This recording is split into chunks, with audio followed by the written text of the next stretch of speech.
बंगळुरू पोलिसांचा सोनू निगमला समन्स. कन्नड समुदायावर वक्तव्य केल्याप्रकरणी समन्स तर चौकशीसाठी हजर राहण्यासंदर्भात नोटीस.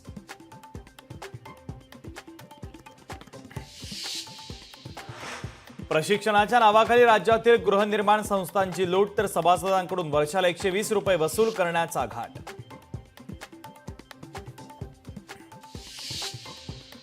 पाकिस्तानमध्ये 4.2 रिश्टर स्केलचा भूकंप तर भूकंपानं कोणतीही जीवितहानी नाही.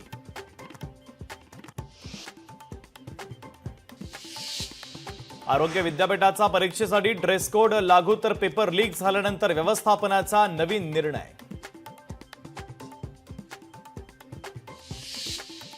बीडच्या आष्टीमध्ये अवकाळी पावसाची हजेरी. अवकाळी पावसानं फळबागांचं मोठं नुकसान तर पंचनामे करून सरकारनं मदत देण्याची शेतकऱ्यांची मागणी.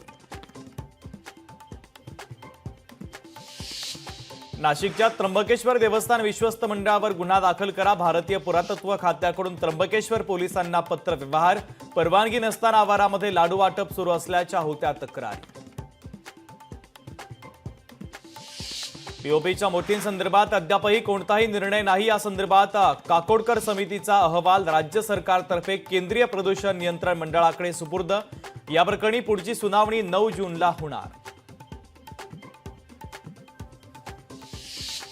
ठाकरे पक्षाच्या नेतृत्वामध्ये महिलांचा नांदगाव नगरपंचायतीवर घागर मोर्चा. अमरावतीच्या नांदगाव खंडेश्वर येथे पाणी तीव्र टंचाई असल्यानं 10 दिवसाआड होतोय पाण्याचा पुरवठा.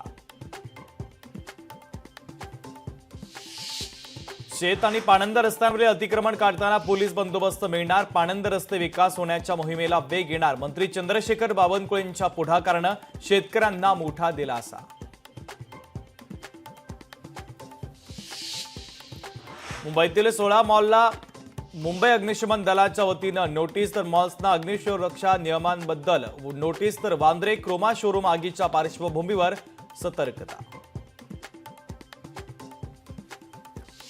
मलकापूरमध्ये राष्ट्रवादी अजित पवार पक्षाकडून भाजप आमदाराला घेराव. घनकचरा आणि पाणी प्रश्नासाठी नगर परिषदेवर काढण्यात आला घागर मोर्चा.